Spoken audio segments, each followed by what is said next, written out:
I like the just free fall of just starting with a blank sheet of paper. Because what I do have before I start is generally I have a rough, in my head, a shape of the piece. And I'll absolutely know what the opening sequence is going to be. So I'll just start and I'll write that.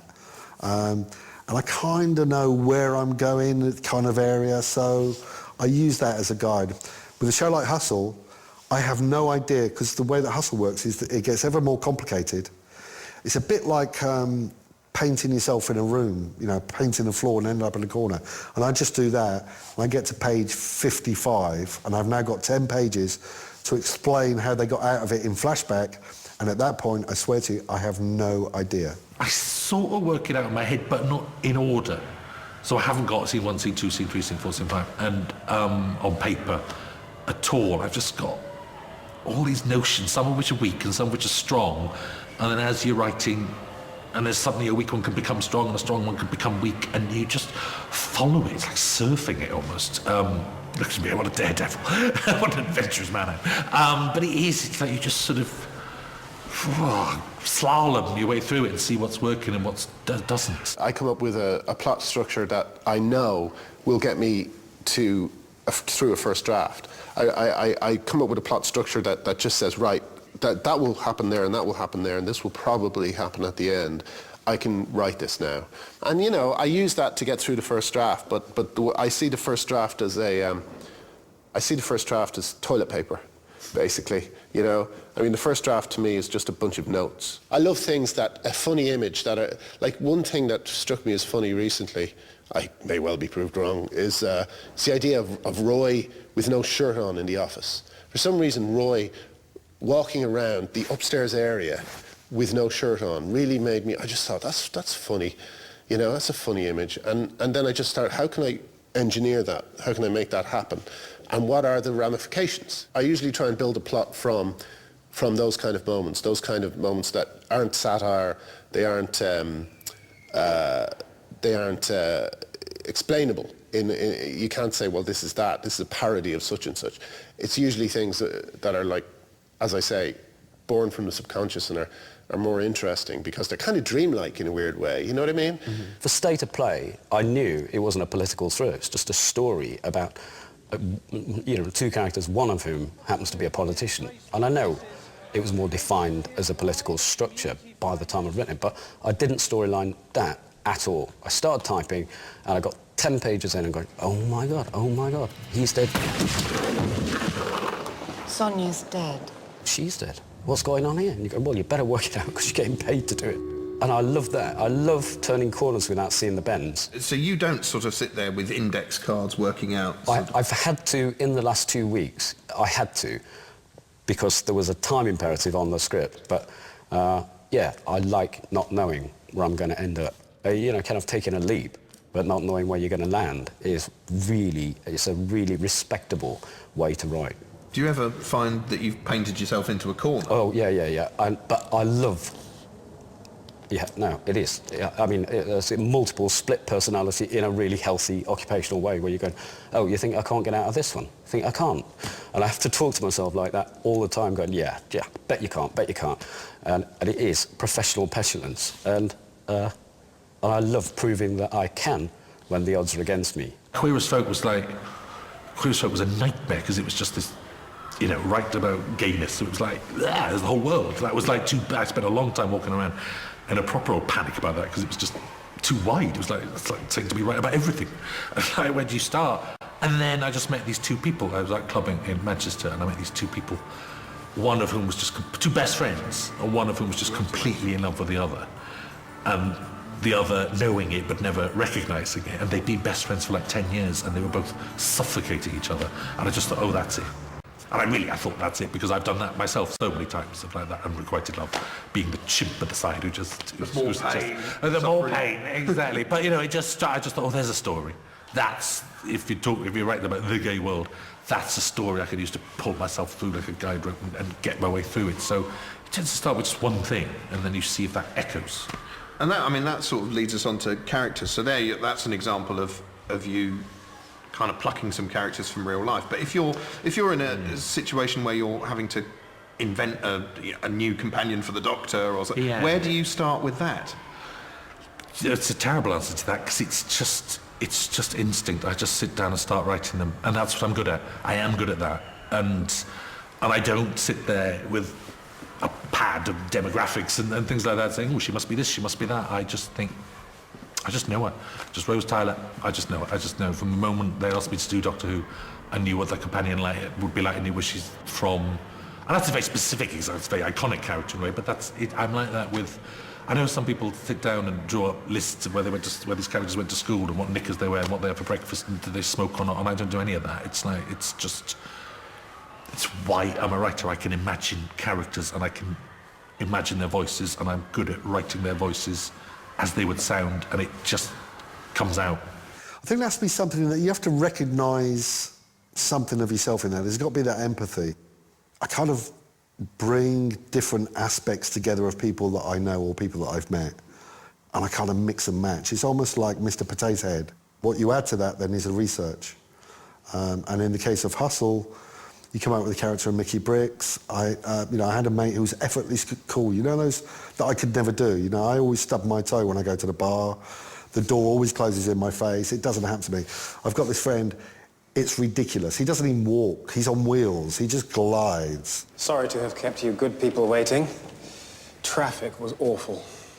Sometimes you get lucky, I think, and you accidentally... This is what happened to us on TED. We accidentally created a bunch of characters who really spoke to each other. And that's why the show hit the ground running. What we didn't realise was that these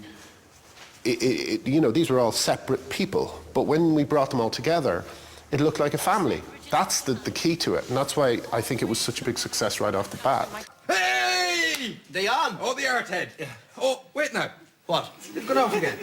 Yeah, wait, yeah, that's it, Ted. They're back. No, God, they're gone again. Right, wait a minute, Ted. No, keep it like that. No, gone. Oh, God, Ted, that's it, Ted. You're a genius. Gone again. Right, back. Gone. Back. Dougal, just sit down. How do you avoid cliches and using stock characters and stock dialogue? I kind of like some cliches because they're funny, you know. I guess there's an argument that Moss in the IT Crowd is the most, cliched nerd character ever, but that kind of suits me. It kind of suits me, the idea of a glasses-wearing nerd. Oh, 4. I mean 5. I mean fire. You can go so cliche it becomes... Yeah, well, exactly. That's kind of what we did with Ted as well. We had an alcoholic who drinks toilet duck. You know what that does to you. How many fingers am I holding up to you? And a character so stupid he sometimes doesn't know that he's not slept. Anyway, night, Dougal. Night, Ted.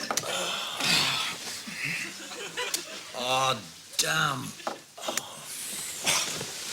Oh.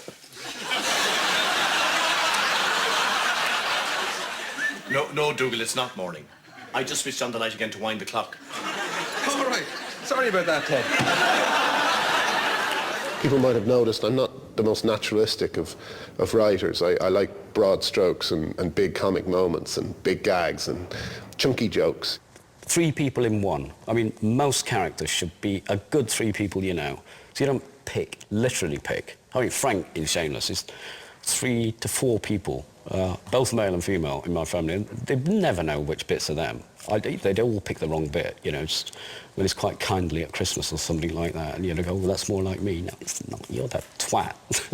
When you were coming up with the characters for Peep Show, were those kind of blank sheets of paper, or were those moulded around the actors? Well, yeah, we knew that Dave and Rob would be in it, so we did design it for them, and that is a huge bonus, because as soon as you get them in the room, the character's moulded to the actor much more tightly than if you're just casting it.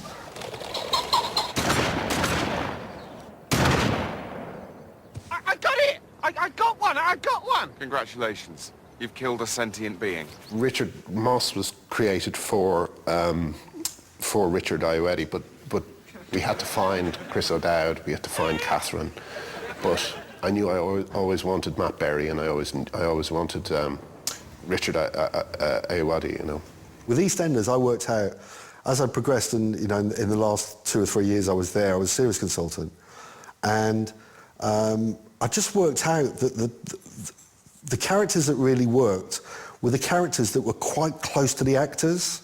What we started doing was we used to do actors' workshops.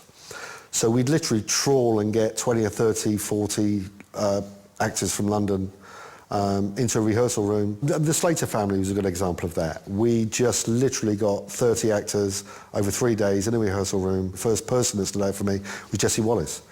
She just came in, it was Cat Slater.